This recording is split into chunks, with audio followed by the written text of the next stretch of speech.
आज डायरेक्टली हम लोग सिंपल हार्मोनिक मोशन चालू करते हैं फिर ना।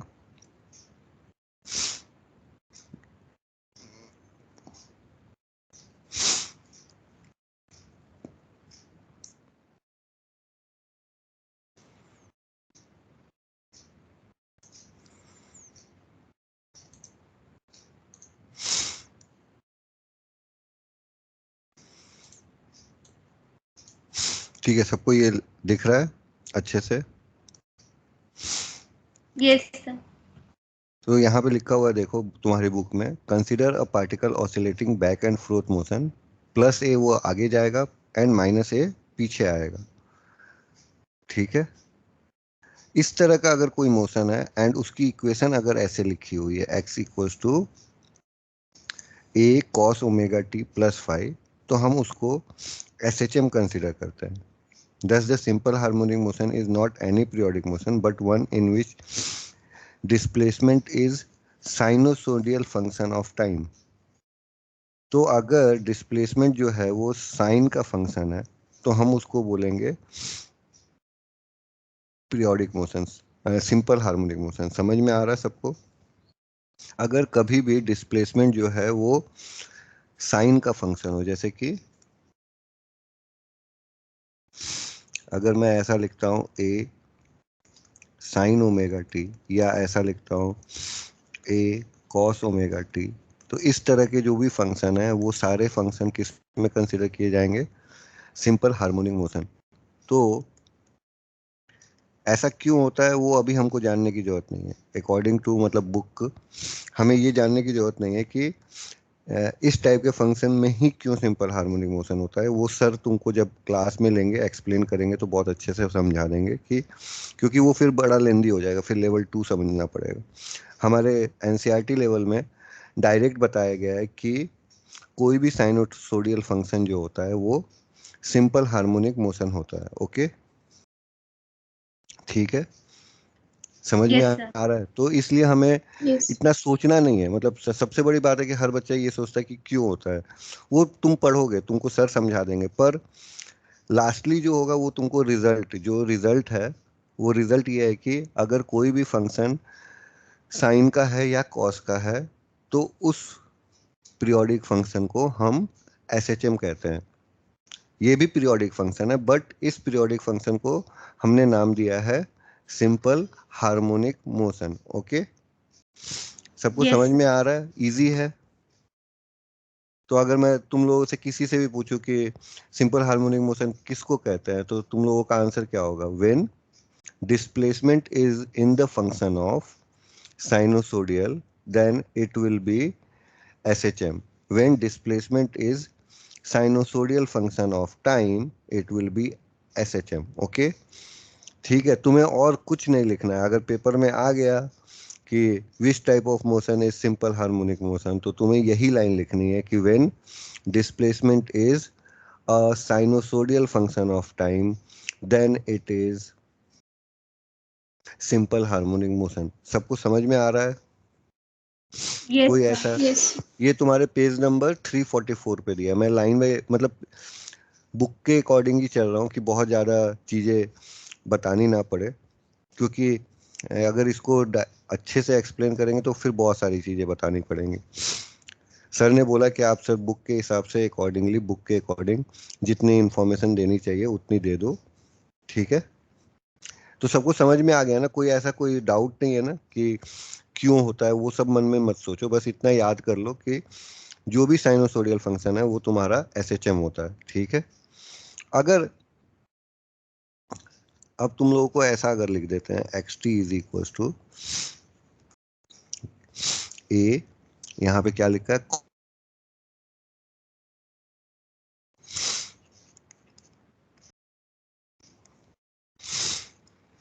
ठीक है, तो ये कौन सा फंक्शन है बताओ?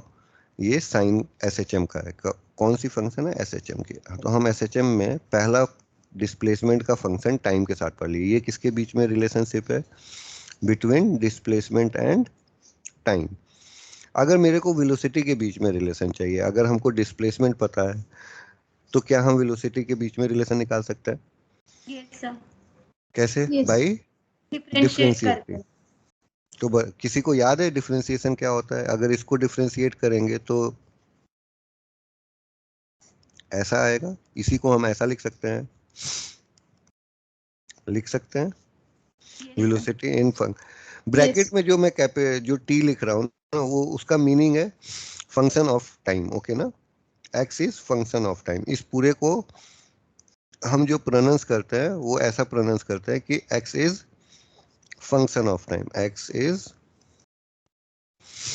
Function of time. मतलब जो रिलेशन हम लिख रहे हैं वो टाइम के बेस पे लिख रहे हैं। वैसे ही जब मैंने वी ब्रैकेट टी लिखा तो उसका मतलब है velocity is function of time. Okay,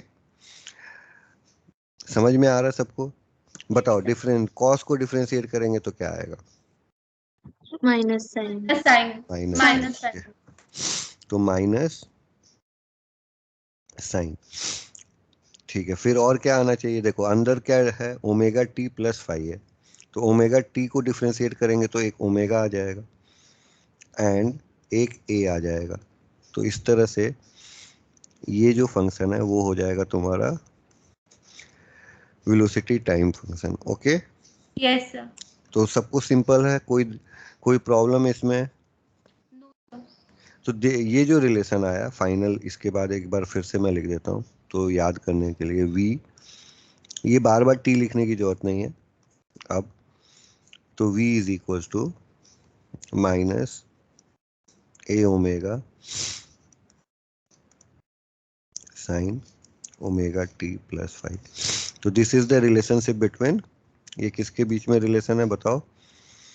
velocity and velocity and time. Velocity and time. Very good. ठीक है, नेक्स्ट अगर बात करते हैं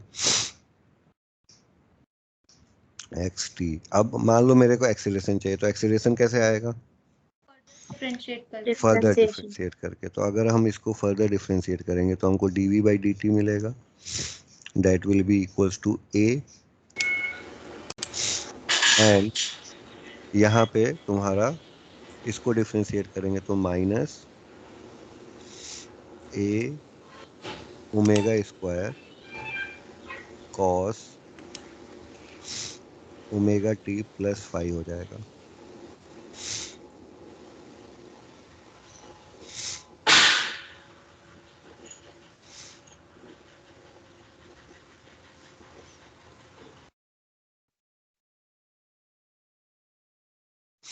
ठीक है, सबको समझ में आ रहा है? एक्सीलरेशन क्या हो जाएगा? माइनस ए omega square cos omega T plus five. इसमें किसी को दिक्कत है तो बताओ? No sir. नहीं है पक्का? तो हमारे तीन रिलेशनशिप, तो टोटल थ्री रिलेशंस आ जाएंगे। ए इक्वल्स टू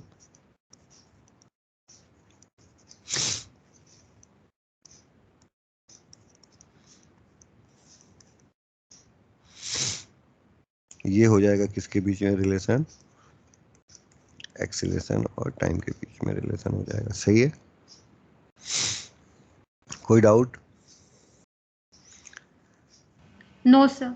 चलो, अब इसके बाद जो रिलेशनशिप आता है एसएचएम में, हम टाइम के बीच में तो निकाल लिए, जैसे वेलोसिटी का टाइम के बीच में, डिस्प्लेसमेंट का टाइम के बीच में, वैसे ही एक्सीलरेशन का भी टाइम के साथ निकाल लिया। क्या हम कोशिश कर सकते हैं क्या वेलोसिटी का डिस्प्लेसमेंट के साथ? तो अगर हमको वेलोसिटी डिस्प्लेसमेंट को निकालना है तो एक बार इक्वेशन को साथ में लिख के देखेंगे तो तुमको आइडिया लग जाएगा। x इज इक्वल टू ए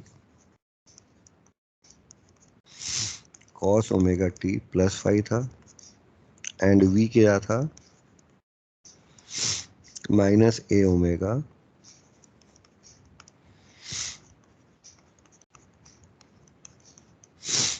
ऐसा था। Yes sir. ठीक है, तो अगर ये दो इक्वेशन है, इसमें देखो तो एक तरफ साइन आ रहा है एक तरफ कॉस आ रहा है, तो तुम लोगों को ये वाला फॉर्मूला पता ही होगा, sine square theta plus cos square theta क्या होता है? 1। 1 होता है। तो हम लोग इसमें क्या करेंगे, पहले साइन को लिखेंगे फिर कॉस को लिखेंगे। तो साइन जो है अगर उसको लिखेंगे तो sine omega T plus five आएगा, that will be equal to v upon minus A omega. ऐसे ही अगर हम कॉस को लिखेंगे तो cos omega T plus five आएगा, that will be equals to x by a. ऐसा आ जाएगा। Yes sir. अब इसमें ये वाले इक्वेशन को यूज कर लेना है, साइन स्क्वायर थीटा प्लस, तो अगर वैसा करेंगे तो v अपॉन ए ओमेगा का whole square plus x upon a का whole square will be equals to 1। ठीक है, ओके। कोई डाउट इसमें किसी को? No sir. तो ये एक इलिप्स की इक्वेशन ऐसी होती है, तो ये तुम्हारा एक इलिप्टिकल इक्वेशन है। जैसे सर्कल की इक्वेशन में क्या होता है, अगर मैं सर्कल की इक्वेशन लिखूं तो Y square upon A square is equals to X square plus B square equals A square equals to 1। मतलब दोनों तरफ ए आता है, मतलब दोनों तरफ अगर ए आता है तो ये सर्कल की इक्वेशन होती है। और अगर एक तरफ ए आ जाए और दूसरी तरफ दूसरा नंबर आ जाए तो ये जो इक्वेशन होती है वो इलिप्स की होती है। तो यहाँ पे देखो नीचे के टर्म्स इक्वल नहीं है, एक तरफ ए ओमेगा है एक तरफ ए है, इसलिए ये जो इक्वेशन है वो तुम्हारी किसकी इक्वेशन हो जाएगी? एलिप्स। इलिप्स की। Very good.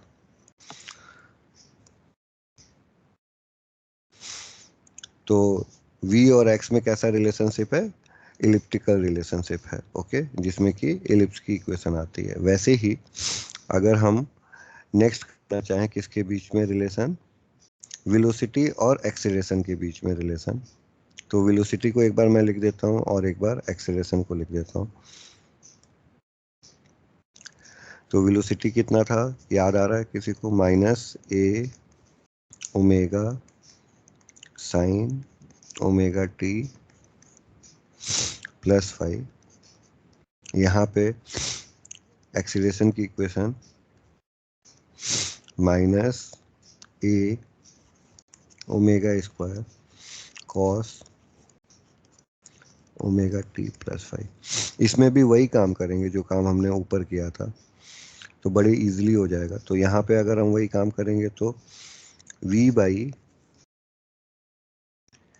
माइनस का स्क्वायर है, पर माइनस तो बाद में प्लस हो जाएगा ना, स्क्वायर कर देंगे तो, ठीक है।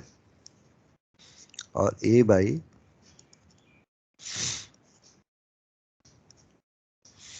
Is equal to 1। तो हमारा ये सेकेंड रिलेशन मिल गया किसके बीच में? वेलोसिटी एंड एक्सीलरेशन के बीच में। समझ में आ रहा है? Yes sir. एंड जो लास्ट रिलेशनशिप है that is between x and a। तो x का इक्वेशन पहले लिखते हैं। x का इक्वेशन था a cos omega T plus 5 और a का रिलेशन आया था माइनस ओमेगा स्क्वायर कॉस। अब यहाँ पे दोनों तरफ कॉस है ऊपर नीचे, तो इसको डिवाइड कर दो। तो अगर इसको डिवाइड कर देंगे तो x इज इक्वल टू ए भी कैंसिल हो जाएगा, तो 1 अपॉन माइनस भी आएगा, तो a इज इक्वल टू मैं ऐसा लिख सकता हूँ माइनस ओमेगा स्क्वायर एक्स।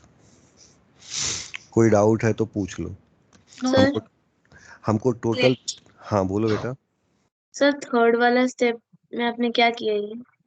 अभी डिवाइड कर दिया फर्स्ट और सेकंड, ये दो इक्वेशन थी ना, एक एक डिस्प्लेसमेंट की इक्वेशन है और एक एक्सीलरेशन की इक्वेशन है। इसको डिवाइड कर दो, ऊपर नीचे को डिवाइड कर दो। 1 और 2 को डिवाइड करोगे तो तुमको कॉस वाला टर्म कैंसिल आउट हो जाएगा और x और a के बीच में रिलेशन आ जाएगा। समझ में आ रहा है? Yes sir. इसी इक्वेशंस को जो लर्न करने का तरीका है, कुछ लोग इसको ऐसे भी लर्न करते हैं, तो मैं उसको थोड़ा सा सिंप्लीफाई करके दिखा देता हूँ। इसी चीज़ को लर्न कुछ लोग ऐसे भी करते हैं, वो दिखा देता हूँ। v स्क्वायर को हम ऐसा लिख सकते थे a square omega square plus x square by a square equals to 1। इसको अगर थोड़ा सॉल्व करेंगे तो नीचे आ जाएगा ए स्क्वायर ओमेगा स्क्वायर, यहाँ आ जाएगा वी स्क्वायर और यहाँ आ जाएगा omega square plus x square equals to 1। तो जो वी स्क्वायर होगा वो हो जाता है ए स्क्वायर ओमेगा स्क्वायर माइनस, मतलब कि ओमेगा स्क्वायर कॉमन ले लो और फिर स्क्वायर रूट ले लो, तो इक्वेशन कुछ ऐसी हो जाएगी। ठीक है, तो कुछ लोग इसको इस तरह से भी लर्न करते हैं। ठीक है, समझ में आ रहा है? कोई डाउट है तो पूछो। No sir. ठीक है, और इसी तरह से अगर मैं ये वाली इक्वेशन को लर्न करूं, ये साइड वाली इक्वेशन को, तो ये वाली जो इक्वेशन है इसको भी हम ऐसे ही लर्न कर सकते हैं। यहाँ पे हम ए स्क्वायर लर्न करेंगे, कौन सा? एक्सीलरेशन वाला। तो acceleration is equal to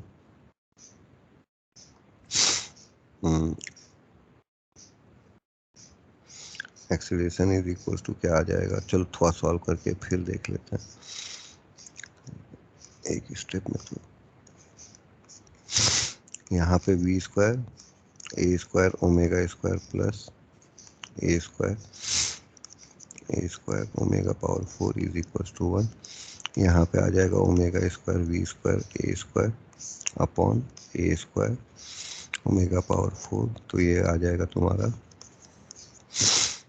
acceleration का square, that will be equal to a square omega power 4 minus omega square v square. Okay, और ए स्क्वायर भी,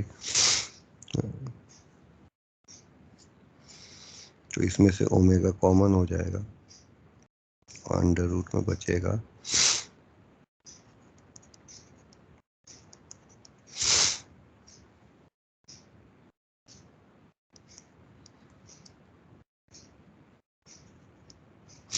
ठीक है, अब सही है।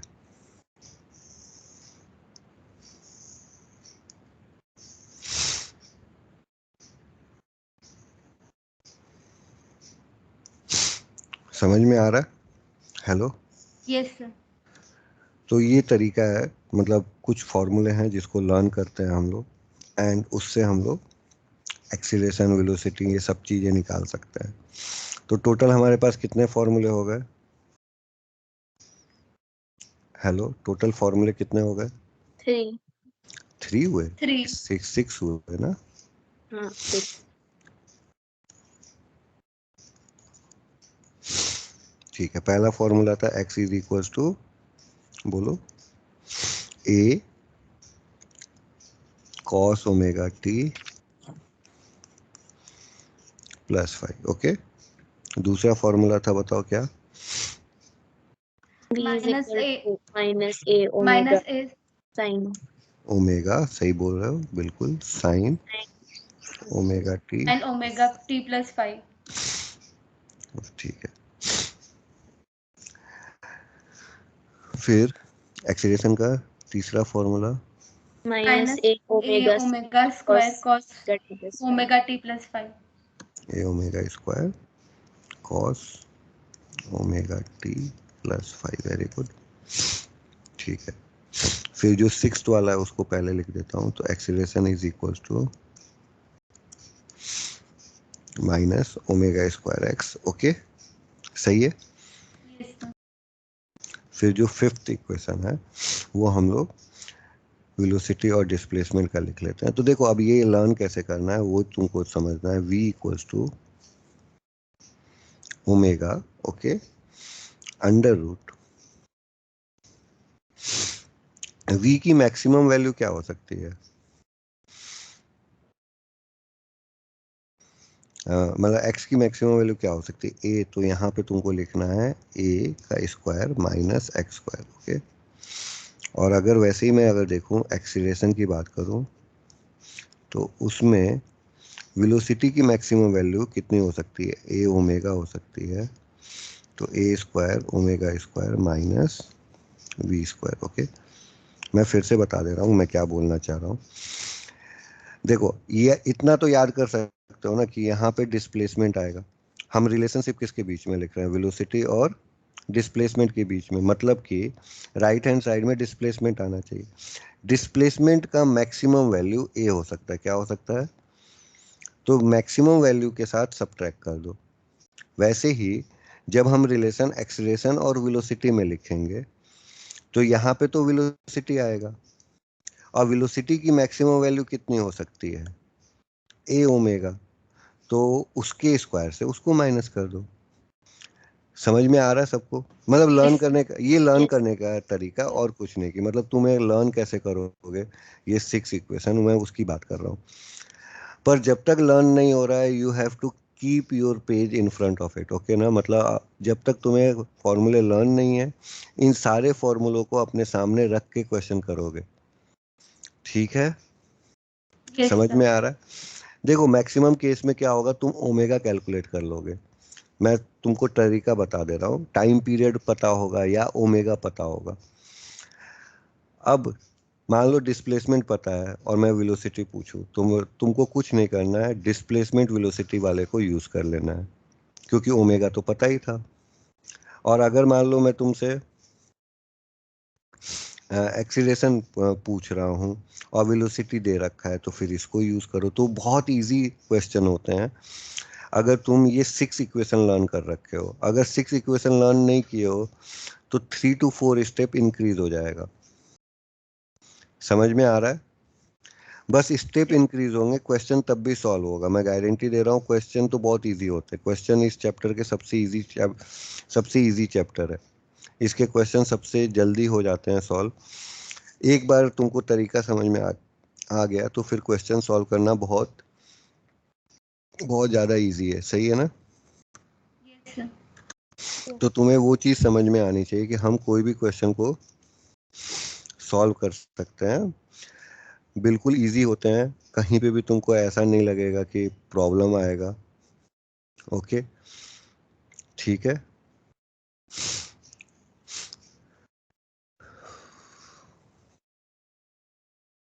अब जो नेक्स्ट टॉपिक है वो नेक्स्ट हेडिंग है तुम्हारा simple harmonic motion and uniform circular motion. Okay, तो नेक्स्ट हेडिंग मैं बताता हूँ।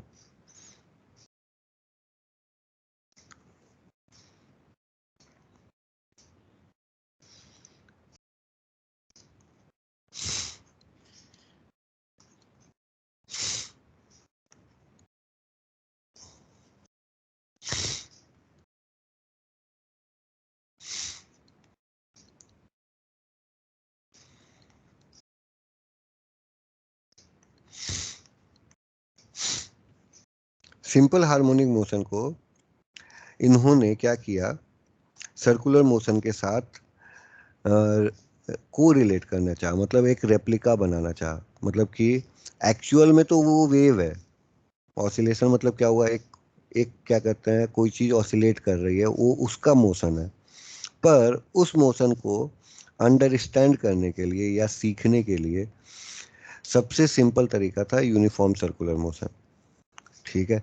उसके बहुत सारे रीज़न है, अगर तुम लोग जो मैथमेटिक्स स्टूडेंट है वो समझ सकते हैं कि पोलर कोऑर्डिनेट, जब एंगल के क्वेश्चन होते हैं तो polar coordinate is much better than Cartesian coordinate. Okay, तो इनडायरेक्टली ऐसा समझ सकते हो कि यूनिफॉर्म सर्कुलर मोशन भी कुछ उसी टाइप का है, कि हम सिंपल हार्मोनिक मोशन को जो एक्सप्लेनेशन है उसको हम लोग एज यूनिफॉर्म सर्कुलर मोशन समझ सकते हैं, ठीक है? अब ये कैसे हो सकता है कि uniform circular motion simple harmonic motion से कैसे कोरिलेट हो सकता है? तो पहले तो एक सर्कल बना के मैं समझाता हूँ।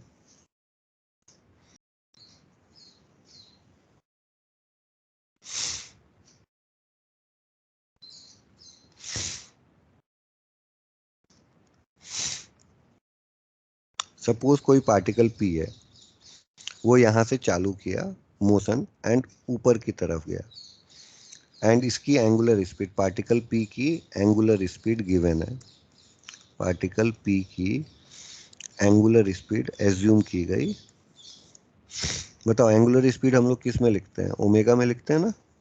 Yes sir. तो मान लेते हैं कि उसकी एंगुलर स्पीड ओमेगा है, ओके, या डब्ल्यू है। अब यहाँ से पार्टिकल पी कुछ टाइम बाद क्यू पोजीशन पे आया होगा। कहाँ आया होगा, क्यू पोजीशन पे। तो आफ्टर सम टाइम कहाँ पहुंचेगा, आफ्टर सम टाइम बताओ, it will reach at Q position. Reach at Q position.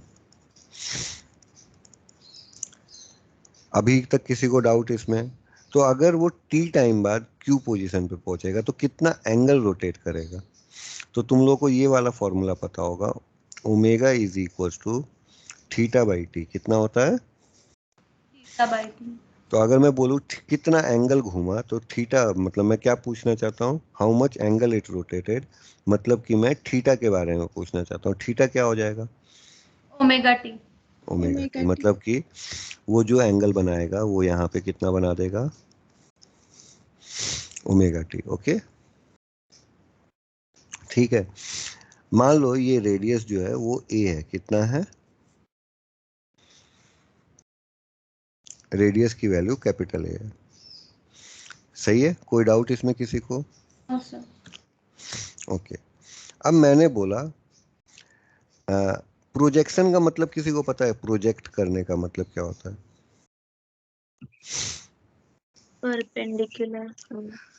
हाँ, मतलब परपेंडिकुलर का शैडो। मतलब जैसे मान लो कि मैं बोलूँ कि ओ क्यू जो लाइन है, लाइन ओ क्यू का प्रोजेक्शन लेना है। सपोज मैं ऐसा बोलता हूँ, ये कोई लाइन ओ क्यू है, ओके, और इसका प्रोजेक्शन एक्स एक्सिस पे लेना है। कहाँ लेना है, सपोज ये कोई एक्स एक्सिस है, इस पे इसका प्रोजेक्शन लेना है।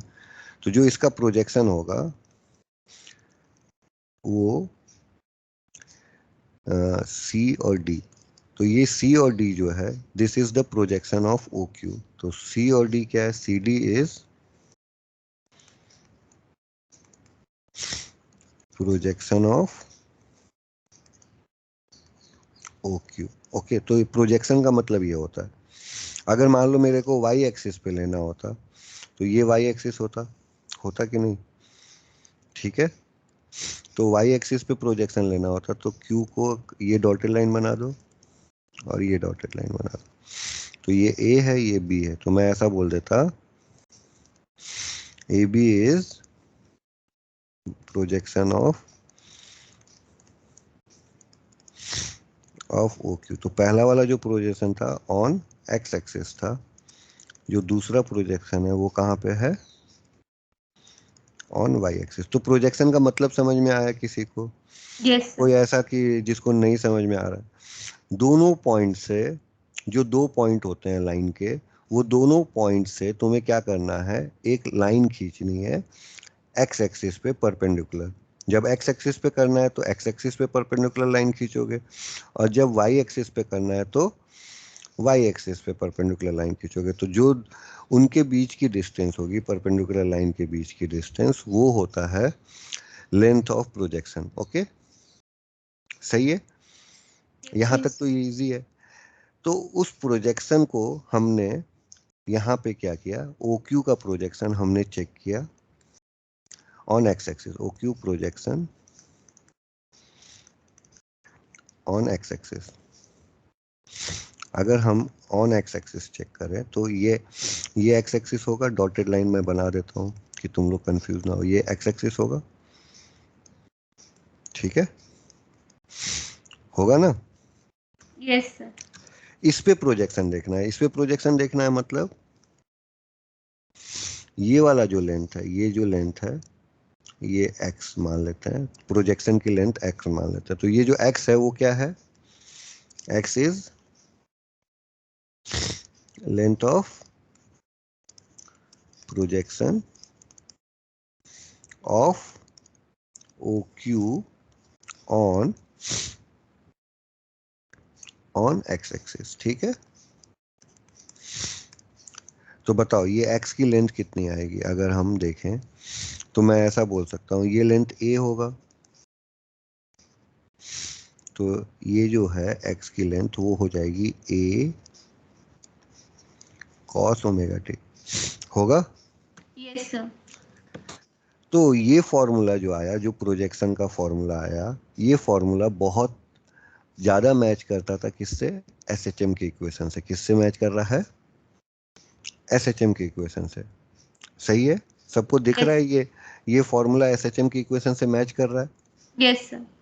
तो सर्कुलर मोशन को SHM से को रिलेट करने के लिए, सर्कुलर मोशन को SHM से को रिलेट करने के लिए हमने क्या किया? प्रोजेक्शन कैलकुलेट किया x एक्सिस पे, और वो प्रोजेक्शन जो x एक्सिस पे निकला, that projection matches with SHM equation. सबको ये बात समझ में आ रही है अच्छे से? Yes, sir. Yes. इस पे बहुत अभी एक क्वेश्चन आएगा और ये तुम्हारे स्कूल एग्जाम में भी हो सकता है, क्योंकि ये बुक के एग्जाम्पल में भी दिया हुआ है। ओके, ठीक है, तो उसको समझेंगे हम लोग। तुम लोगों को ये बात समझ में आया कुछ की नहीं आया, पहले ये बताओ? ठीक है, Yes. अब क्वेश्चन जो आएगा वो कैसा आएगा वो मैं समझा देता हूँ। तो उसके लिए पहले तो एक थोड़ा सा थ्योरेटिकल पार्ट कर लेते हैं, बहुत इजी है।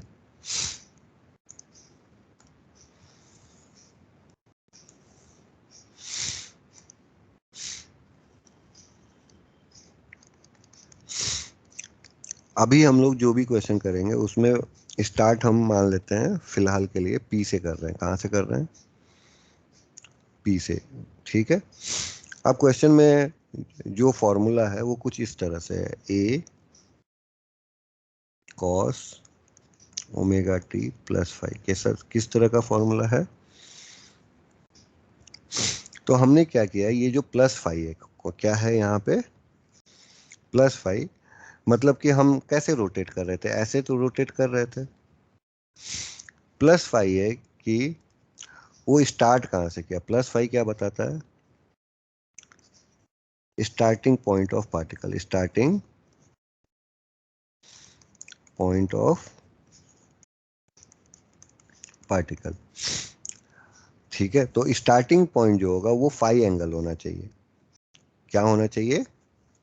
Five angle. मतलब कि जब हम t को जीरो पुट करें, क्या पुट करें?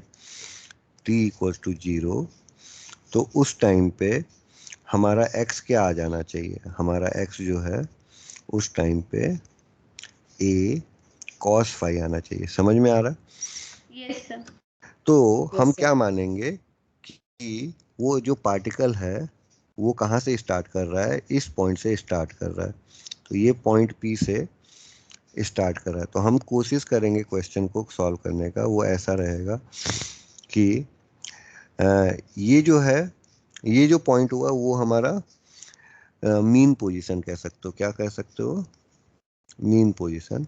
तो वो मीन पोजीशन से फाइव एंगल ऊपर स्टार्ट हो रहा है, सही है। Yes, तो sir. अगर फाइव एंगल ऊपर स्टार्ट हो रहा है तो ये एंगल कितना हो जाएगा? फाइव हो जाएगा, सही है। Yes, sir. उसकी स्पीड क्या लेनी थी बताओ? Omega. Angular speed omega. तो Omega. आफ्टर टाइम टी वो कितना एंगल घूमेगा? Omega T. तो आफ्टर टाइम टी वो किसी पॉइंट क्यू पे पहुंचेगा। कहाँ पहुंचेगा? ठीक है, तो ये ओ क्यू हो जाएगा। तो हमको प्रोजेक्शन किसका लेना है? ओपी का लेना है कि ओ क्यू का? OQ का. Very good. तो ये एंगल था ओमेगा टी, ये एंगल कितना है? Omega T. तो जब हम ओ क्यू का प्रोजेक्शन लेंगे तो जो ये थीटा एंगल है, ये पूरा का पूरा एंगल, ये हो जाएगा ओमेगा टी प्लस फाइव होगा। Yes. इसी वजह से जब हम प्रोजेक्शन लेंगे तो हमारा आंसर में ए कॉस और टोटल एंगल जो है वो ओमेगा टी प्लस फाइव होगा, ठीक है। Yes. तो जो इसका ग्राफ है, किसका ग्राफ? एक्स का, मतलब इस इक्वेशन का ग्राफ। सबको समझ में आ रहा है? ये कौन सी इक्वेशन है? ये वाली इक्वेशन। इस इक्वेशन का ग्राफ का सर्कुलर मोशन में कैसा होना चाहिए? ऐसा होना चाहिए। समझ में आ रहा है? Yes sir. पॉइंट पी क्या दिखा रहा है? पॉइंट पी दिखा रहा है वो स्टार्ट कहाँ से किया। ओके, ठीक है। पॉइंट क्यू क्या दिखा रहा है? आफ्टर टाइम टी उसकी पोजीशन क्या है। सबको समझ में आ रही है बातें? Yes sir. बिल्कुल अच्छे से। Very nice. तो ये पूरा पॉइंट अच्छे से क्लियर हो गया, तो फिर हम एक क्वेश्चन करते हैं, ठीक है। तुम्हारे बुक का एग्जांपल ले रहे हैं कि पहले तुम लोग, क्योंकि इसके क्वेश्चंस बस एक ही दिक्कत आती है कि तुम लोग जब पहली बार करोगे ना तो थोड़ा अजीब लगता है,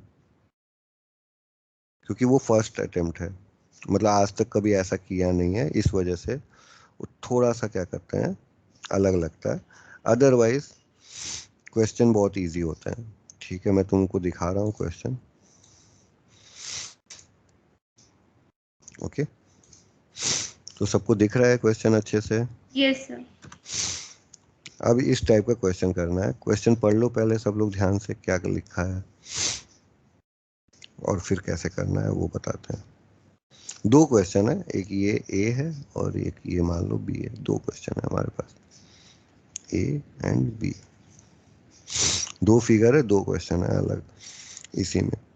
एक बार ध्यान से सब लोग पढ़ लें इस क्वेश्चन में करना क्या है।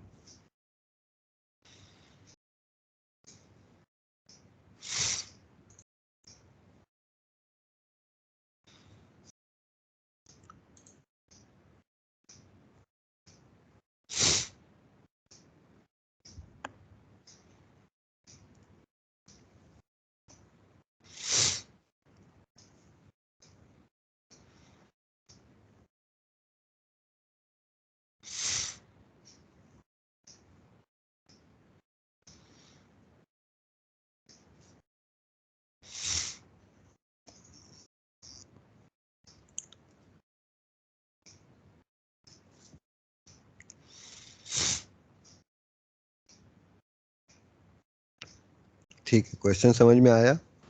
Yes sir.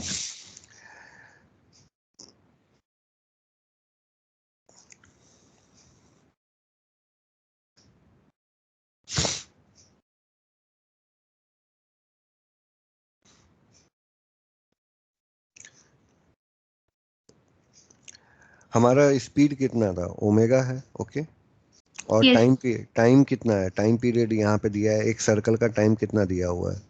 4 सेकेंड्स। 4 सेकेंड। तो हम ओमेगा को लिख सकते हैं थीटा अपॉन, तो थीटा एक सर्कल का जो एंगल होता है वो 2 पाई होता है, एंड कैपिटल टी ऐसा लिख सकते हैं, तो हमको यहाँ से ओमेगा मिल जाएगा।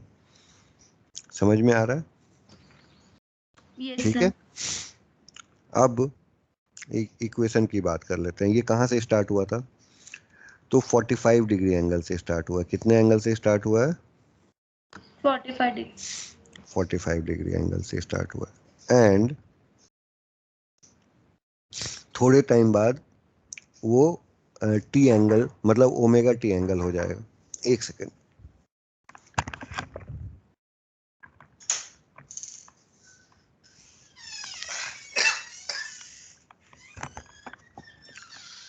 थोड़े टाइम बाद कितना एंगल हो जाएगा? ओमेगा टी एंगल हो जाएगा। तो इसका इक्वेशन लिखना तो बहुत इजी है। कैसे? एक्स इक्वल टू, मैंने बता रखा है, अगर यहाँ से पार्टिकल स्टार्ट करेगा तो ये ऊपर की तरफ जाएगा। तो कितना ऊपर गया? 45 डिग्री। तो मैं ऐसा कुछ लिख सकता हूँ, Sir, A, screen is lagging.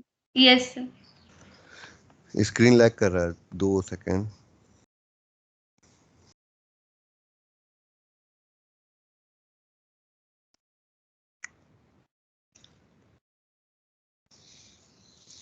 एक बार मैं हटा के फिर से लगाता हूँ, एक सेकंड।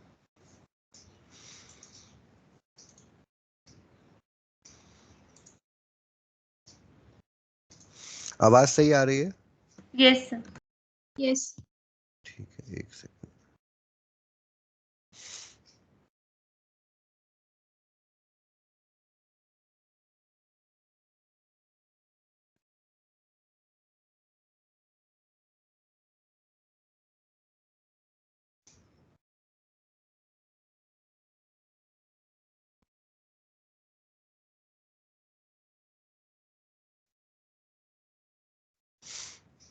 ठीक है, आप देखो तो हमारा हमको पता है कि अगर इस पॉइंट को मीन पोजीशन लेते हैं, कहाँ, इस पॉइंट को मीन पोजीशन लेके एंगल अगर दिया हुआ है, ठीक है, तो अगर इस पॉइंट को मीन पोजीशन लेके एंगल दिया हुआ है तो मैं ऐसा नहीं लिख सकता था omega T plus five. Yes sir. यहाँ पे फाइव कितना है, तो वो बड़ा इजी है, 45 5/4 45 45 को 45 डिग्री को हम लोग लिख सकते हैं पाई बाई बाई 4, 5/4 तो यहाँ पे पाई बाई 4 हो जाएगा। ओके, ओमेगा टी, और ओमेगा टी को हम लिख सकते हैं, ओमेगा को लिख सकते हैं 2 पाई बाई कैपिटल टी, लिख सकते हैं ना, yes sir. Plus pi by 4 cos a की वैल्यू कुछ दी है क्या, अगर नहीं दी है तो ए को ए ही रखेंगे, रेडियस कुछ दिया है, अगर नहीं दिया है तो फिर हम रेडियस को रेडियस ही रख देते हैं। ओके, टाइम की वैल्यू 4 सेकंड दी है, फर्स्ट केस में टाइम की वैल्यू कितनी दी है, 4 4 सेकंड, तो सेकेंड्स। अगर उसको पुट करेंगे तो हमारा आंसर आ जाएगा pi by T by 2। Okay,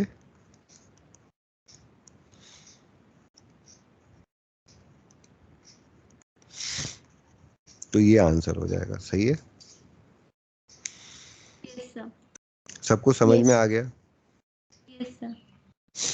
ठीक है, तो जो मीन पोजीशन होता है ना, हम वहां से मोशन को देखते हैं, कहाँ से मोशन को देखेंगे, हमेशा याद रखना मीन पोजीशन से देखेंगे। Okay, yes sir. कोई भी डाउट हो तो पूछ सकते हो, कोई डाउट लग रहा है अभी भी तो पूछो। अब देखो पहला ग्राफ बहुत इजी, मतलब पहला सर्कल बहुत इजी था, सेकंड सर्कल में थोड़ा सा तुमको थॉट लेना पड़ेगा। ठीक है, अब सेकंड सर्कल में ध्यान से देखो, इसके पहले वाला जो सर्कल हमने किया था उसमें पार्टिकल कहाँ पे था, मतलब मीन पोजीशन कहाँ थी, यहाँ पे थी, ये मीन पोजीशन, मतलब कि हम यहाँ से सब कुछ रिफर कर रहे थे, मतलब कि ये जो मीन पोजीशन कहने का मतलब है t इक्वल्स टू 0 वाला। ठीक है ना, कि मतलब हम कहाँ से स्टार्ट कर रहे हैं, अ, मतलब कहाँ से एंगल मेजर करना चालू कर रहे हैं, ऐसा कह लो, फाई कहाँ से ले रहे हैं, यहाँ पे जो फाई है वो हमको लेना है 9 ऊपर वाले पोजीशन से। ठीक है, इस पोजीशन से हमको फाई लेना है। ओके, पर यहाँ पे फाई 0 है, क्यों 0 है, यहाँ पे फाई क्यों 0 है, क्योंकि 90 डिग्री। नहीं नहीं, वहीं से स्टार्ट हो रहा है और पार्टिकल भी वहीं पे है। देखो ये हम फाई को 0 कब मानेंगे, जैसे मान लो मैं ऐसा कह रहा था कि अ, ये पार्टिकल यहाँ से स्टार्ट हुआ, ठीक है, और हम ऐसे सर्कल घुमा रहे हैं और पार्टिकल भी वहीं से स्टार्ट हो रहा है, तो हमारा क्या हो जाएगा, 0 एंगल। अगर पार्टिकल यहाँ से स्टार्ट होता तो हम क्या मानते, फाई एंगल। Okay, yes. ठीक है, अगर मान लो मैं ऐसा डायग्राम बना रहा हूँ, मैं बोल रहा हूँ कि स्टार्टिंग हमको यहाँ से लेनी है, कहाँ से लेनी है, ये सर्कल है, स्टार्टिंग पॉइंट कहाँ से हमको कंसीडर करना होगा, यहाँ से, और मैंने बोला वो स्टार्ट यहाँ से कर रहा है, तब हम बोलेंगे कि उसके बीच में फाई एंगल है, कितना एंगल है, फाई एंगल। 5। समझ में आ रहा है, यस सर। कोई डाउट है तो बताओ। No sir. नहीं है पक्का, कोई कंफ्यूजन नहीं नो सर। है तो पूछ सकते हो, बिल्कुल नहीं है ना, नो सर। चलो, तो अब यहाँ पे फाई एंगल 0 है, क्यों, क्योंकि वो स्टार्ट भी वहीं से कर रहा है जहां से हमको घूमना चालू करना है। ओके, ठीक है, अब यहाँ से वो चालू किया, थोड़ी देर बाद कहाँ पहुंचेगा, इस पॉइंट पे पहुंचेगा, हेलो, थोड़ी देर बाद कहाँ पहुंचेगा, इस वाले पॉइंट पे पहुंचेगा, तो ये एंगल कितना हो जाएगा बताओ जल्दी से, 5। Omega T. ओमेगा टी, क्यों, क्योंकि टाइम टी बाद पहुंचा, मतलब ये पॉइंट पी है, ये पॉइंट क्यू है। ठीक है, क्वेश्चन में ध्यान से देखो, यहाँ पे लिखा हुआ है हमको प्रोजेक्शन कहाँ लेना है, क्या लिखा है, प्रोजेक्शन कहाँ लेना है, देखो एक्स लिखा है, क्या लिखा है, एक्स एक्सिस पे प्रोजेक्शन लेना है, तो हम प्रोजेक्शन कहाँ लेंगे, एक्स एक्सिस पे, तो ये एंगल हमको पता होना चाहिए, अब बताओ ये एंगल कितना है? अगर ऊपर वाला 90 minus omega T. Very good, 90 minus omega T. पर हमको पता है कि फॉर्मूले में 90 को हमको क्या लिखना पड़ता है? Pi by 2। तो मैं ऐसा लिख सकता हूँ pi by 2 minus omega t. Yes sir. बस अब हो गया क्वेश्चन सॉल्व। यानी x is equal to a cos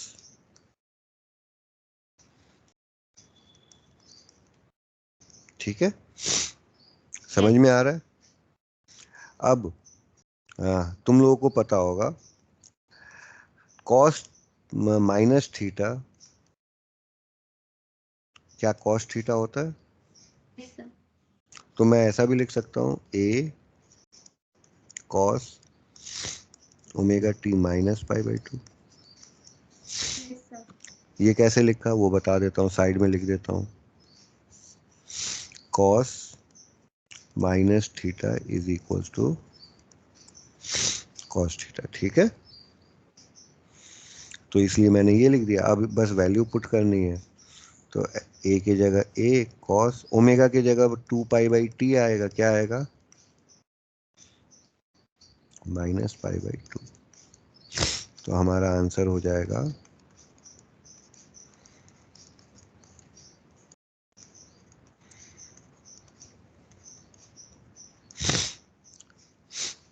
ठीक है, समझ में आया कि नहीं आया? Yes sir. ओके, तो इस तरह से हमको सोचना है। एक दो और क्वेश्चन की प्रैक्टिस करनी है क्या इस टाइप का? क्योंकि मेरे को लगता है एक क्वेश्चन शायद अगर वो देना चाहे ना तो ये इस टाइप का एक क्वेश्चन दे सकते हैं। एक दो क्वेश्चन मैं दे देता हूँ तुम लोगों को करने को, कि तुमको थोड़ा आइडिया हो जाए। ठीक है,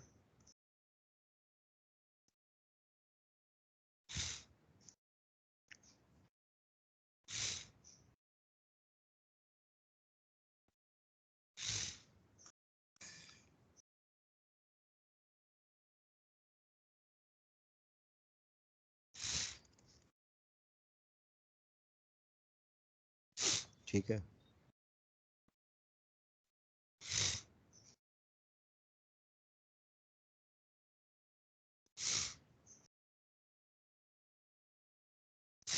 ऐसा दिया हुआ है 30 डिग्री दिया है। कहाँ दिया है, क्या दिया है?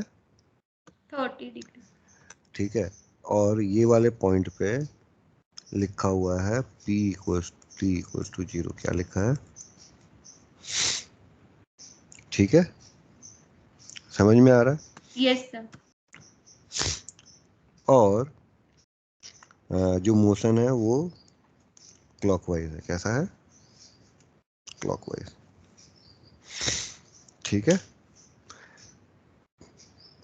तो जब भी इस तरह का डायग्राम हो तो ये जो 30 डिग्री है ना वो फाई का काम कर रहा है, मतलब फेज एंगल का काम कर रहा है। समझ रहे हो ना? Yes sir. यस। चलो अब बताओ, इसका आंसर बताओ। एक और टाइम क्वेश्चन। पीरियड।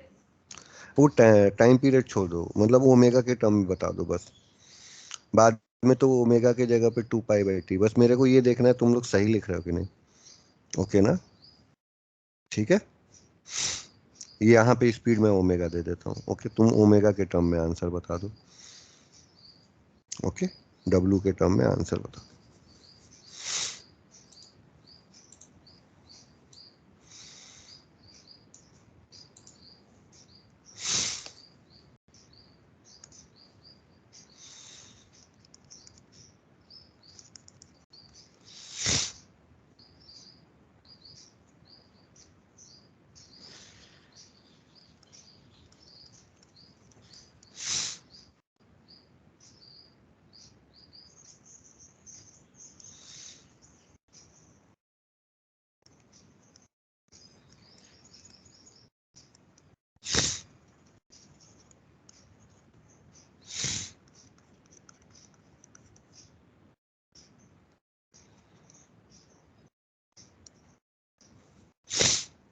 ठीक है,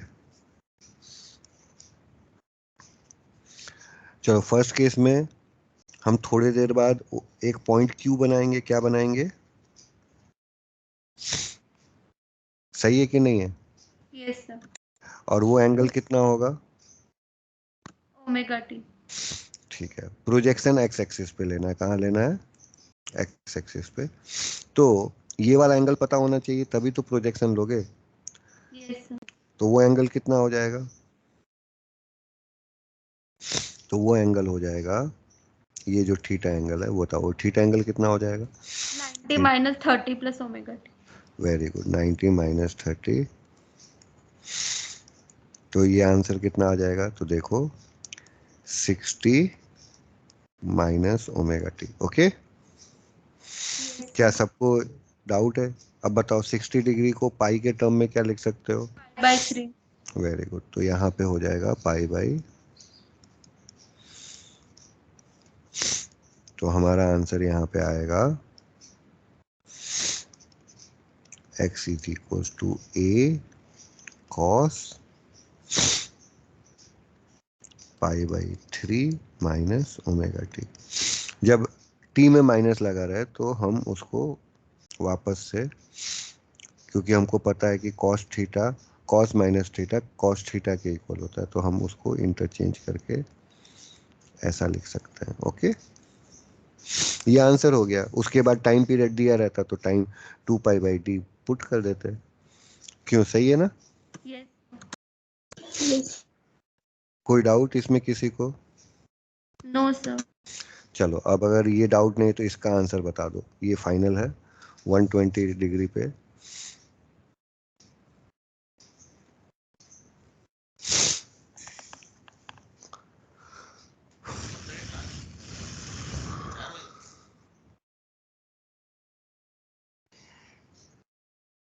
बैठोगे?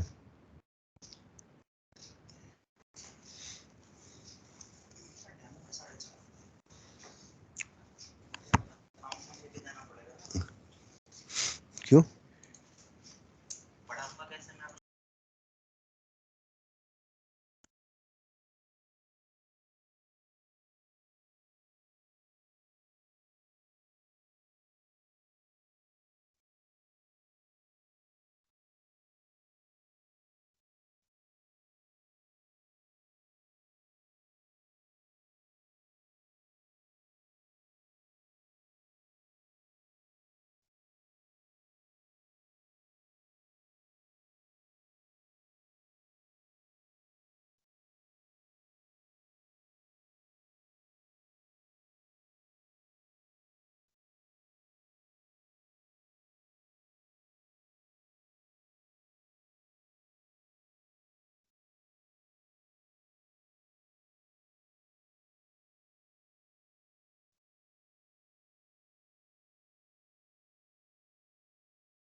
हाँ बताओ, क्या आंसर आया? A cos omega T plus pi by 3। Very good, a cos omega T plus pi by 3।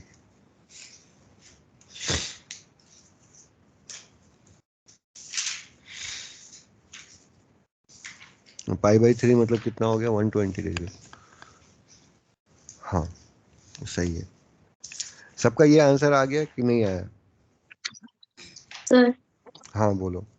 Minus A cos होना चाहिए ना, क्योंकि वो नेगेटिव डायरेक्शन में है। माइनस ए कॉस होना चाहिए, वेरी गुड, माइनस ए कॉस होना चाहिए। और नहीं, पाई बाई 3 रखा है ना, पाई बाई 3 रखा है तो ऑलरेडी माइनस आ जाएगा बेटा, ठीक है ना? Hello, yes sir. देखो इसके दो आंसर हो सकते हैं, मैं बताता हूँ। ओके, एक तो ये आंसर करेक्ट है, ठीक है ना? दूसरा आंसर जो है वो तुमको सिखाते हैं, जो तुम बता रहे हो ना माइनस होना चाहिए। ओके, वो वाला आंसर, ठीक है, देखें वो वाला आंसर कैसे आएगा। Yes sir. हमको क्या करना था, क्यू पॉइंट लेना था, क्या लेना था, इसके बाद जाके सेकंड स्टेप क्या था, ऐसा था। Yes sir.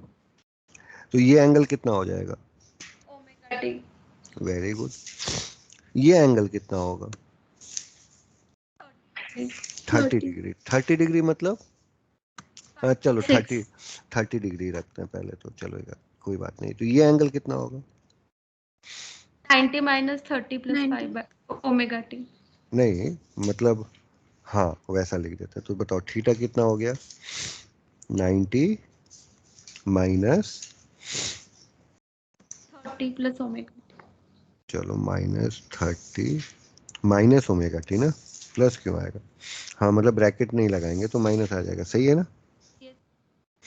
ओके तो ये आ जाएगा 60 माइनस ओमेगा टी। तो अब इसको अगर हम 60 को पाई में कर दे तो पाई बाई, तो पाई बाई 3 तो 60 हुआ ना, यहाँ पे 2 पाई बाई 3 आना चाहिए। क्या आना चाहिए? ओके ठीक है। तो ये एक आया आंसर, दिख रहा है सबको? Yes sir. ओके अब x इक्वल्स टू क्या लिखोगे? माइनस ए इसलिए लिखेंगे क्योंकि वो नेगेटिव साइड आ रहा है। कहाँ पे आ रहा है? पॉजिटिव एक्स एक्सिस पे नहीं आ रहा है, नेगेटिव एक्स एक्सिस पे, इसलिए -a cos omega T plus π/3। Okay sorry.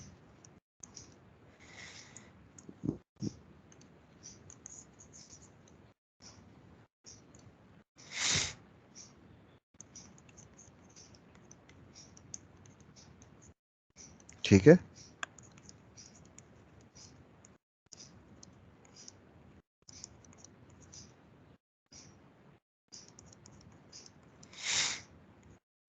ठीक है। तो ये दो आंसर करेक्ट है। Okay yes sir. एक तो ये वाला करेक्ट है और दूसरा ये वाला करेक्ट है।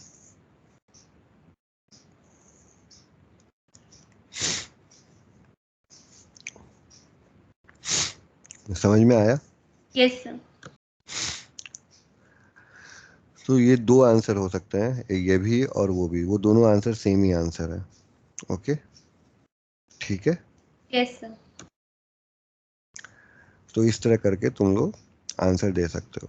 तो कोई भी आंसर दिया हो बुक में, ये दोनों में से दोनों ही करेक्ट आंसर है। समझ में आ रहा है? Yes sir. एक से ज़्यादा आंसर हो सकते हैं क्योंकि वो हम एंगल कहाँ से ले रहे हैं, मतलब दो केस हो सकता है ना, जैसे कि हम माइनस थीटा से चालू करें तो हम कोई चीज़ को ऐसा भी लिख सकते हैं 180 डिग्री माइनस थीटा। ओके और हम किसी चीज़ को ऐसा भी लिख सकते हैं 180 डिग्री प्लस थीटा। ओके तो इस तरह करके एक से ज़्यादा आंसर हो सकते हैं। समझ रहे हो?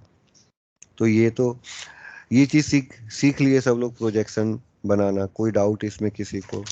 No sir. ठीक है नेक्स्ट जो टॉपिक है वो देखते हैं क्या है तुम लोगों का।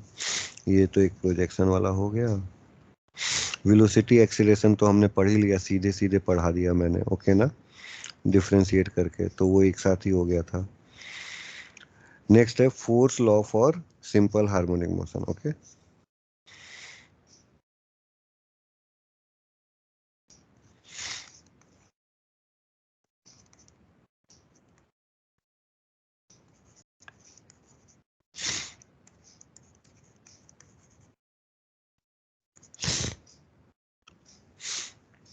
ठीक, बताओ F इक्वल्स टू क्या होता है? Mass into acceleration. तुम्हें याद है एक्सीलरेशन की वैल्यू कितनी आई थी डिस्प्लेसमेंट के टर्म में? एक्सीलरेशन प्लस को omega square x. Okay -a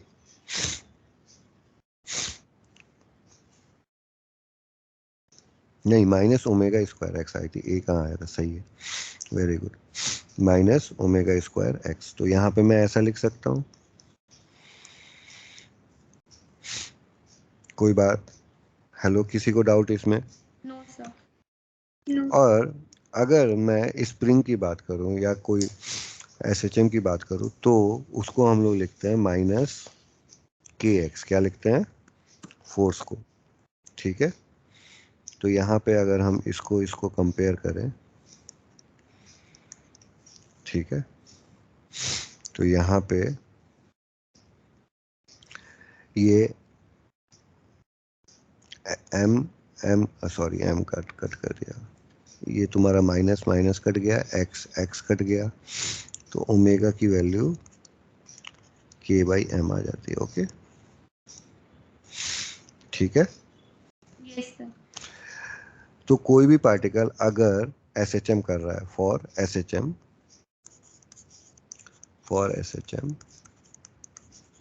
जो फोर्स की इक्वेशन होती है वो हमेशा -kx होती है। ये चीज़ तुमको याद रखनी है। मतलब अभी तक SHM के लिए हमने सिर्फ एक पॉइंट पढ़ा था। SHM के लिए क्या पढ़ा था कि डिस्प्लेसमेंट की इक्वेशन साइनोसोडियल होनी चाहिए, हमने अभी तक ये पढ़ा था। फोर्स के टर्म में SHM अगर होता है तो फोर्स की इक्वेशन -kx होनी चाहिए। Okay, yes sir. ठीक है, ये चीज़ याद करना है। ऐसा नहीं है कि क्या कहते हैं कोई ट्रिक है या कुछ है, ठीक है, इसको हमें लर्न करना है, क्योंकि अगर इसको लर्न करोगे तो ही तुम क्या कहते हैं SHM को कर पाओगे। तो फोर्स की इक्वेशन कैसी होनी चाहिए कभी भी SHM करने के लिए? -kx होनी चाहिए, जो कि कुछ कुछ सिमिलर टू स्प्रिंग होती है।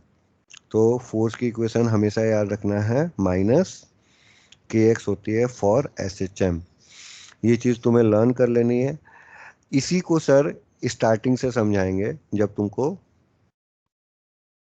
वो पढ़ाएंगे, क्या कहते हैं SHM आया कैसे, या तो वहाँ पे तुमको यहीं से स्टार्ट करके वो एक्सप्लेन करेंगे। ओके, तो मैं वही कह रहा हूँ कि अभी तो फिलहाल तुम लोग लर्न कर लो कि SHM के लिए क्या होता है इक्वेशन, -kx। फोर्स की इक्वेशन होती है -kx, याद रहेगा सबको। यस। वहां से हमको एक फॉर्मूला मिला, that is omega is equals to √k/m। यहां से हमको क्या फॉर्मूला मिलता है, omega is equals to √k/m। ठीक है, समझ में आ रहा है? Yes sir. Yes sir.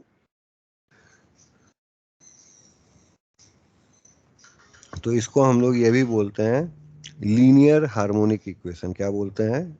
F equals to -kx को हम लोग एक और टर्म देते हैं, डेट इज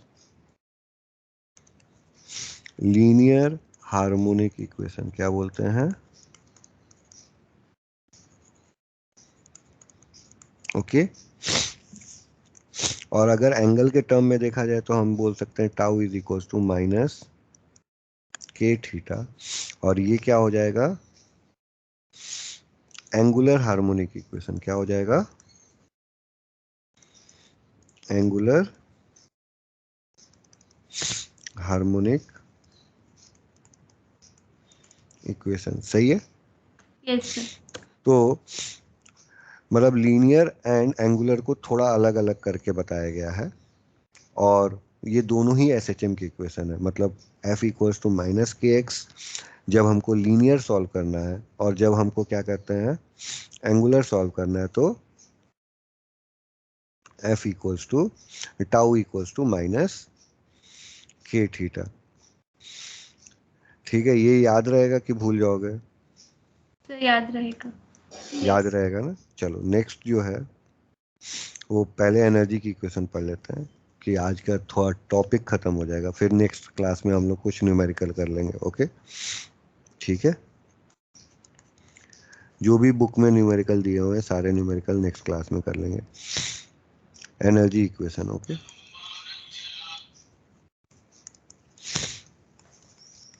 बताओ, बहुत सिंपल है। एनर्जी की इक्वेशन पता है? काइनेटिक एनर्जी की चलो फॉर्मूला पता है? काइनेटिक एनर्जी का फॉर्मूला सबको पता हो? बताओ। Half half m m v very good. तो ½ mv²। वी का हमको SHM के वी का फॉर्मूला पता है?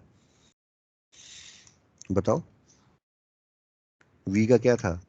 √k/m। है नहीं नहीं, वी का जो A ओमेगा करके था, A omega sine omega t +5, उसमें माइनस भी आया था साइन। यहाँ मैं माइनस लिख देता हूँ कि तुम लोग कंफ्यूज मत हो। ओके, सही है। Yes, ये आया था, इसका स्क्वायर कर दें, यही तो है ना v।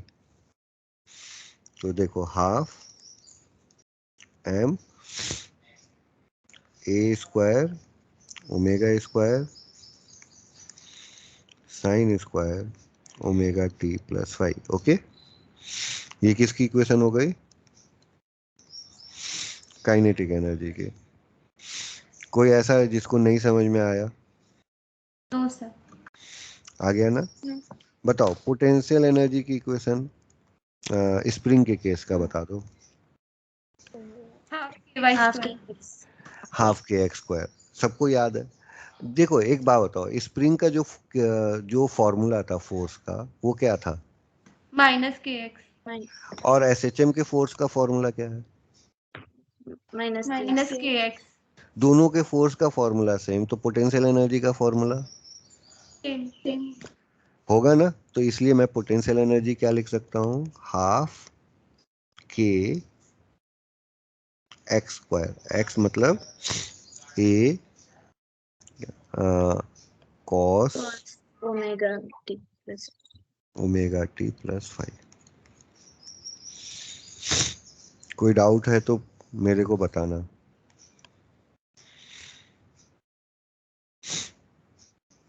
ठीक है ना? बिल्कुल याद रहेगा, कोई डाउट नहीं है ना? No sir. तो यहाँ पे हो गया पोटेंशियल एनर्जी का formula, that will be equals to, sorry इसका स्क्वायर करना था, तो हाफ के ए स्क्वायर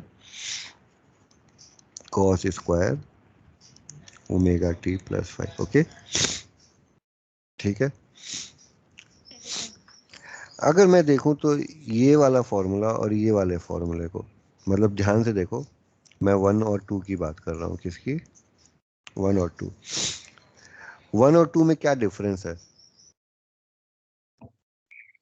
तो ध्यान से देखो तो ये के और इधर जो आ रहा है वो आ रहा है एम और ओमेगा स्क्वायर। आ रहा है कि नहीं आ रहा है? Yes sir. क्या क्या के एम और ओमेगा में कोई रिलेशन मिला था हमें? तो हमें ओमेगा मिला। Yes sir. ये हाँ, पर तो हमें ऊपर मिला था एक relation, omega is equal to under root k by m. तो अगर ऐसा रिलेशन है तो मैं यहाँ से बताओ ओमेगा स्क्वायर इक्वल टू के बाई एम लिख सकते हैं। Yes sir. तो के को क्या लिख सकते हैं? Omega m square. Omega square लिख सकते हैं कि नहीं? Yes sir. तो इसको मैं वहां पे यूज करने जा रहा हूँ। कहाँ पे? यहाँ पे। ठीक है,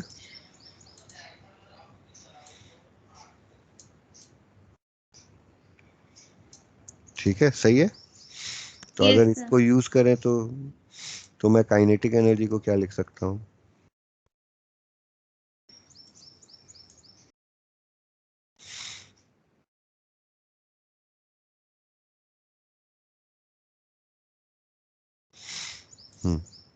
बताओ काइनेटिक एनर्जी को क्या लिख सकते हैं फिर? Half k square sin square omega t plus 5. Very good, half k a square sine square omega T plus 5। अब ध्यान से देखो तो काइनेटिक एनर्जी का ये वाला टर्म और पोटेंशियल एनर्जी का ये वाला टर्म कॉमन दिख रहा है। Yes sir. तो अगर मैं बोलूँ टोटल एनर्जी की बात करूँ, किसकी बात करूँ? टोटल एनर्जी की। तो टोटल एनर्जी में मैं kinetic energy plus potential energy करूँगा तो हाफ के स्क्वायर कॉमन हो जाएगा और यहाँ आएगा sign square omega T plus 5 और इधर आएगा cos square omega T plus 5।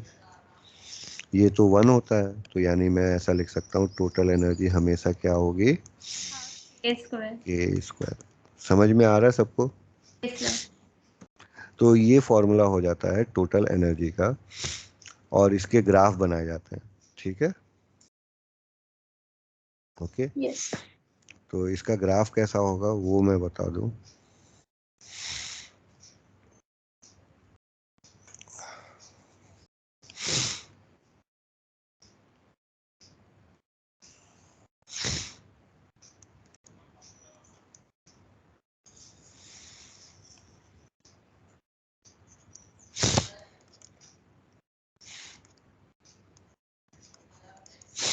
हमारा एक पोजीशन 0 है, क्या है?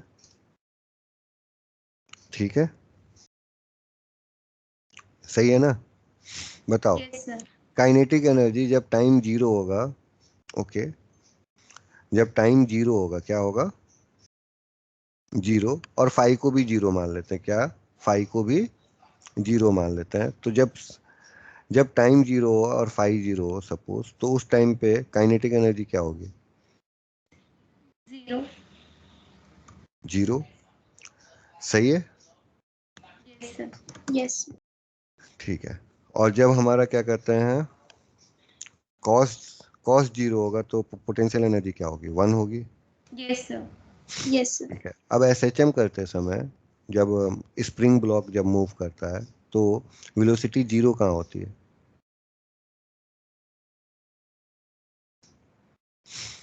एक्सट्रीम पोजीशन पे होती है ना? एक्सट्रीम पोजीशन पे वेलोसिटी क्या होती है? 0 होती है। Yes sir.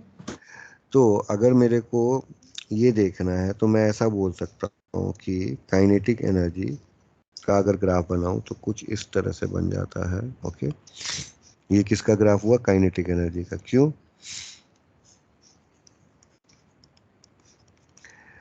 मतलब ये एनर्जी है, क्या है? तो एनर्जी 0 कहाँ पे है? एक्सट्रीम पोजीशन पे। कहाँ पे 0 है काइनेटिक एनर्जी? और मीन पोजीशन पे सबसे फास्ट होती है, मतलब सबसे ज्यादा वेलोसिटी होती है, तो वहां पे सबसे ज्यादा होगा। सही है? Yes sir. इसी का उल्टा होता है, क्या कहते हैं, potential energy. Potential energy mean position पे 0 होती है, कहाँ पे? और एक्सट्रीम पोजीशन पे ज्यादा हो, सबसे ज्यादा होती है। तो ये जो ग्राफ हुआ वो किसका हो जाएगा? ये जो लाइन लिखी ये हो गई तुम्हारी पोटेंशियल एनर्जी। सही है? कोई डाउट? No sir. और जो तुम्हारा ये वाली लाइन है, ठीक है, इसको हम बोल सकते हैं टोटल एनर्जी। किसी भी टाइम पे टोटल एनर्जी हमेशा हाफ के स्क्वायर थी, ठीक ही नहीं थी? Yes sir. तो मैं ऐसा बोल सकता हूँ ये हो गई टोटल एनर्जी, यहाँ पे पोटेंशियल एनर्जी, वहाँ पे kinetic energy. Okay, yes sir. कोई डाउट है तो यस। अभी भी पूछ सकते हो। No sir. नहीं है? चलो, तो ये एनर्जी का ग्राफ हो गया जब हम पोटेंशियल एनर्जी को कितना कंसिडर कर रहे हैं? 0 कंसिडर कर रहे हैं। हाँ, 0 कंसिडर कर रहे हैं जब वो मीन पोजीशन पे। कहाँ पे? मीन पोजीशन पे ठीक। पोटेंशियल एनर्जी को 0 कंसिडर कर रहे हैं। ओके, तब के लिए ग्राफ हो गया। तो याद रहेगा सबको ये ग्राफ? Yes sir. यस। ठीक है। काइनेटिक एनर्जी या पोटेंशियल एनर्जी की इक्वेशन क्या आई थी? काइनेटिक एनर्जी की क्या आई थी? चलो यही बता दो। Half k square sine square omega T plus 5। Very good. तुम लोगों को ये याद है कल कल हमने फॉर्मूला पढ़ा था कॉस 2 थीटा का, 1 माइनस 2 साइन स्क्वायर थीटा, ऐसा कुछ पढ़ा था? Yes sir. ठीक है, अगर इस फॉर्मूले से हम लिखें तो 2 साइन स्क्वायर थीटा क्या होता है? 1 minus cos 2 theta. Yes sir. तो साइन स्क्वायर थीटा को क्या लिख सकते हैं? 1/2 माइनस कॉस 2 थीटा बाई 2, ऐसा लिख सकते हैं। Yes sir. तो बस इसी को यहाँ पे अगर मैं लिख दूं तो काइनेटिक एनर्जी का फॉर्मूला क्या हो जाएगा? Half k square half minus cos 2 theta, हाँ सॉरी 2 थीटा क्यों लिख रहा हूँ, कॉस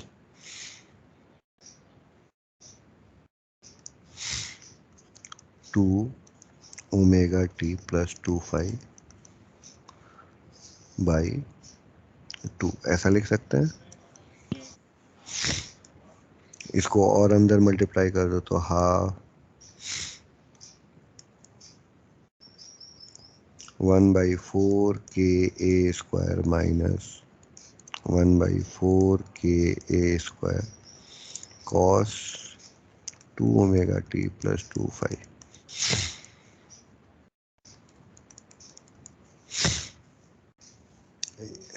अब मैं पूछूं, ये काइनेटिक एनर्जी का फॉर्मूला है, किसका फॉर्मूला है? Kinetic energy. इसका टाइम पीरियड बताना है।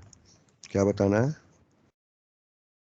Time period. याद करो, मैंने T1 T2 करके टाइम पीरियड बताना सिखाया था। यस। तो टाइम पीरियड क्या होगा? 2 पाई बाई ओमेगा, ओमेगा। मतलब कि हाँ यहाँ पे 2 ओमेगा है तो 2 ओमेगा। ओके, तो ये हो जाएगा टाइम पीरियड। Yes sir. ये 2 कट गया तो पाई बाई ओमेगा। ठीक है कि नहीं है? Yes sir. और जो हमारा SHM हो रहा था, उसकी इक्वेशन जो x की थी वो क्या थी? a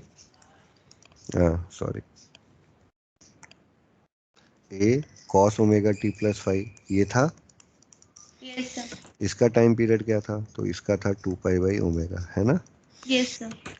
तो हम ऐसा देख रहे हैं कि जो SHM का टाइम पीरियड है और जो काइनेटिक एनर्जी का टाइम पीरियड है, ओके, काइनेटिक एनर्जी का time period half of SHM है कि नहीं है? Yes sir.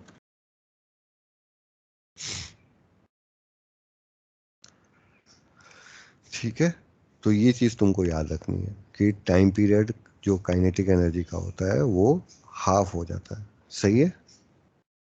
अगर अपोजिट बोले, रेसिप्रोकल वे में बोले, तो फ्रीक्वेंसी जो है काइनेटिक एनर्जी की डबल हो जाती है। अगर टाइम पीरियड हाफ हो गया तो फ्रीक्वेंसी क्या हो जाएगी? डबल। डबल हो जाएगी।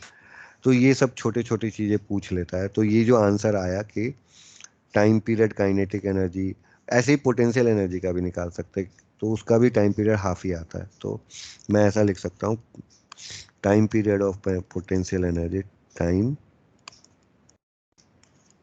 Period of potential energy or kinetic energy is half time period of SHM। ठीक है, जो SHM का टाइम पीरियड है उसका हाफ होता है। सही है? कोई डाउट?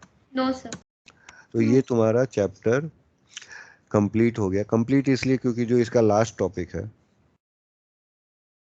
ठीक है ना, एक टॉपिक बच गया, सिंपल पेंडुलम, चलेगा, वो मैं बाद में बता दूंगा। तो ये लास्ट टॉपिक है डैम्प्ड सिंपल हार्मोनिक मोशन। तो वो टॉपिक आई डोंट थिंक कि स्कूल में कराया जाता है। तो सिर्फ यहाँ तक है, ऐसा समझो 14.8 तक है। तो 14.8 जो सिंपल पेंडुलम है वो मैं नेक्स्ट क्लास में करा दूंगा। ठीक है, हो सकता है कल या परसों ले लूँ। ठीक है ना? तो हमारा सिंपल SHM हो जाएगा, सिंपल पेंडुलम, एंड साथ साथ हम न्यूमेरिकल कर लेंगे बुक में से। ओके, ठीक है? Yes sir. यस। ओके बेटा, चलो बाय। तो मैं सेशन एंड कर रहा हूँ। Bye. Thank you sir. Bye. Welcome बेटा। Thank you sir.